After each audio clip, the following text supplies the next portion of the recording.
Oke, selamat siang, selamat sore teman-teman sekalian. Kami dari kelompok 2 ingin mempresentasikan hasil kerja kelompok kami, yang di mana di kelompok 2 itu ada saya, Vincentius Petin, ada Melisa Sitorus, dan Doni Rahagu. Di mana hasil kerja kami dengan berjudul Pentingnya Kelas Sosial dalam Perilaku Konsumen. Pokok bahasanya itu ada 5, yaitu yang pertama definisi kelas sosial, yang kedua faktor penentu kelas sosial, yang ketiga indikator pengukur kelas sosial, yang keempat pemasaran berdasarkan kelas sosial, dan yang kelima pengaruh kelas sosial kepada perilaku konsumen. Yang pertama definisi kelas sosial. Kelas sosial adalah pembagian kelas dalam masyarakat berdasarkan kriteria tertentu, baik menurut agama, pendidikan, status ekonomi, keturunan, dan lain-lain.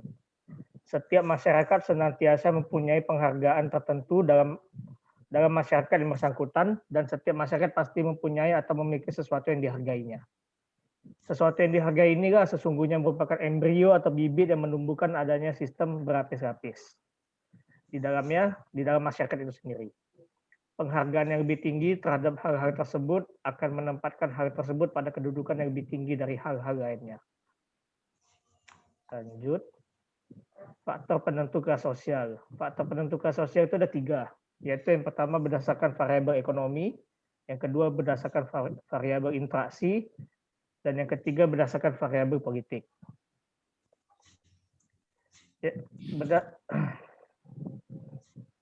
Yang pertama berdasarkan variabel ekonomi. Yang pertama itu ada status pekerjaan, yaitu status pekerjaan kita, apakah sebagai manajer yang di top manager, middle management, atau di lower manager. Status pekerjaan ini dapat dibandingkan ya berdasarkan beberapa lapisan, seperti antara karyawan dengan manajer atau sebagainya.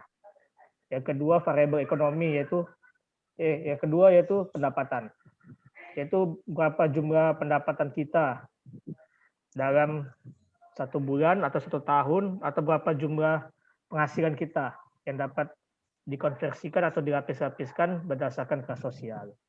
Yang ketiga harta benda, yaitu ini berdasarkan kekayaan kita. Berapa jumlah kekayaan kita, berapa jumlah aset yang kita miliki, itu dapat menjadikan kita menjadikan lapisan-lapisan kelas sosial tersebut dibeda-bedakan. Selanjutnya berdasarkan variabel interaksi. Yang pertama ada prestis individu, yang kedua ada asosiasi atau perkumpulan, yang ketiga ada sosialisasi. Dan yang ketiga berdasarkan variabel politik, yaitu yang pertama adalah adanya kekuasaan. Yaitu di variabel politik ini kelas sosial dibagi berdasarkan kekuasaan yang kita miliki.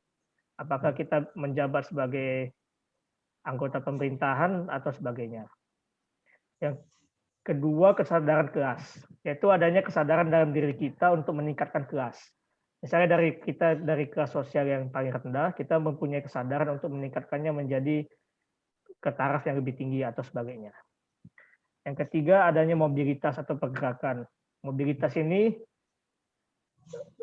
tercipta karena adanya keinginan untuk naik kelas atau adanya kesadaran untuk meningkatkan taraf hidup yang lebih baik. Selanjutnya akan dijelaskan oleh Melisa.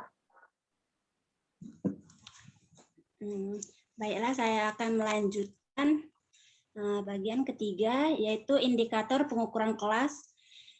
Memiliki 3 bagian. Yang pertama kekayaan, yaitu untuk memahami peran uang dalam menentukan strata sosial atau kelas sosial. Kita harus menyadari bahwa pada dasarnya kelas sosial merupakan suatu cara hidup. Artinya bahwa pada kelas-kelas sosial tertentu memiliki cara hidup atau pola hidup tertentu pula. Dan untuk menopang cara hidup tersebut diperlukan biaya. Dalam hal ini, uang memiliki peran untuk menopang cara hidup kelas sosial tertentu. Dan kedua, pekerjaan. Dengan semakin beragamnya pekerjaan yang terspesialisasi ke dalam jenis-jenis pekerjaan tertentu, kita secara sadar atau tidak bahwa beberapa jenis pekerjaan tertentu lebih terhormat daripada jenis pekerjaan lainnya. Hal ini dapat kita lihat pada masyarakat Cina klasik, di mana mereka lebih menghormati ilmuwan dan memandang rendah serdadu. Sedangkan orang-orang Nazi Jerman bersikap sebaliknya. Dan yang ketiga, pendidikan. Kelas sosial dan pendidikan saling mempengaruhi sekurang-kurangnya dalam dua hal. Pertama, pendidikan yang tinggi memerlukan uang dan motivasi. Kedua, jenis dan tinggi rendahnya pendidikan mempengaruhi jenjang kelas sosial. Pendidikan tidak hanya sekedar memberikan keterampilan kerja, tetapi juga melahirkan perubahan mental, selera, minat, tujuan, etiket, cara berbicara, sampai perubahan dalam keseluruhan cara hidup seseorang. Selanjutnya akan dilanjutkan oleh Donius. Baik, saya akan melanjutkan dari persentase kami, pemasaran berdasarkan kelas sosial. Untuk mencapai hasil pemasaran yang optimal, kita pertama kali harus terlebih dahulu melakukan segmentasi pasar atas produk yang akan kita jual. Segmentasi pasar pada intinya membagi potensi besar menjadi bagian-bagian tertentu. Bisa berdasarkan pembagian demografis, berdasar kelas ekonomi dan pendidikan, ataupun juga berdasar gaya hidup atau psikografis. Pembagian segmen yang paling lazim dilakukan adalah berdasarkan kelas sosial ekonomi. Sebagai misalnya, pembagian yang sering dilakukan adalah membagi lapisan pasar menjadi 4 kelas. Misalnya kelas C, kelas ekonomi rendah, kelas B atau kelas menengah, dan kelas AB, menengah ke atas, dan kelas A, golongan atas. Pengaruh kelas sosial kepada perilaku konsumen. Aspek hierarki kelas sosial penting bagi para pemasar. Para konsumen membeli berbagai produk tertentu karena produk-produk ini disukai oleh anggota kelas sosial mereka sendiri maupun kelas yang lebih tinggi.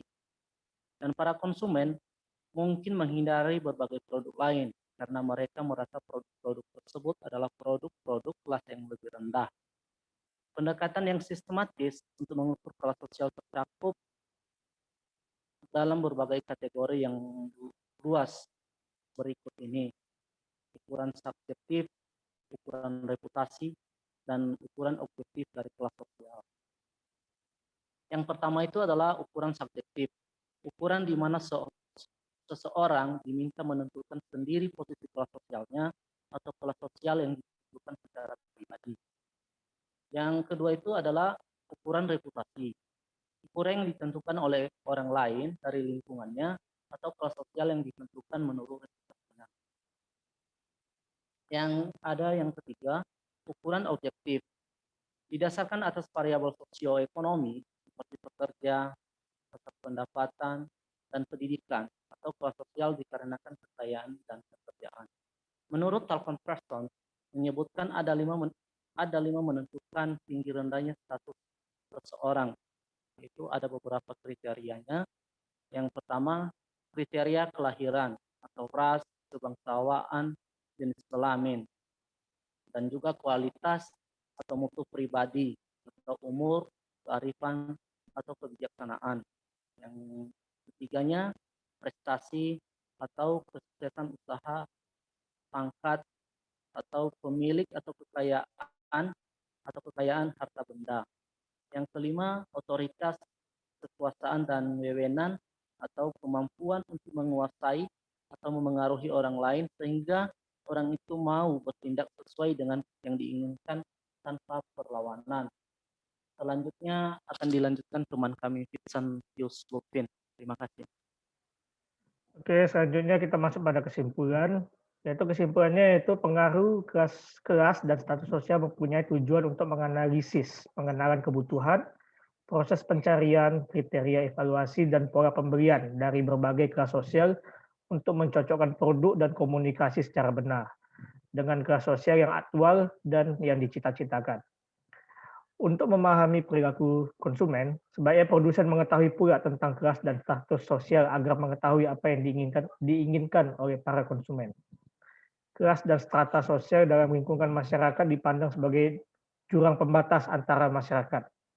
Ada banyak faktor yang mempengaruhi kelas sosial dalam masyarakat, seperti kekayaan, pendapatan, pekerjaan, pendidikan, asosiasi, sosialisasi tiap individu. Oleh karena itu, para pemasar dalam membuat iklan juga harus sesuai dengan target yang ditujukan, sehingga iklan tidak salah sasaran dan perusahaan dapat mencapai tujuan. Selanjutnya kita masuk kepada saran. Saran yang dapat diberikan oleh kami sebagai penulis adalah harus adanya perencanaan yang matang dan strategis, serta pengelolaan yang profesional dari berbagai pihak yang berkaitan dengan pemasaran menurut kelas sosial, serta adanya segmentasi dan pembagian pemasaran menurut kelas sosial. Oke, sekian presentasi dari kami, kelompok 2. Jika ada kekurangan kami mohon maaf dan terima kasih. Oke.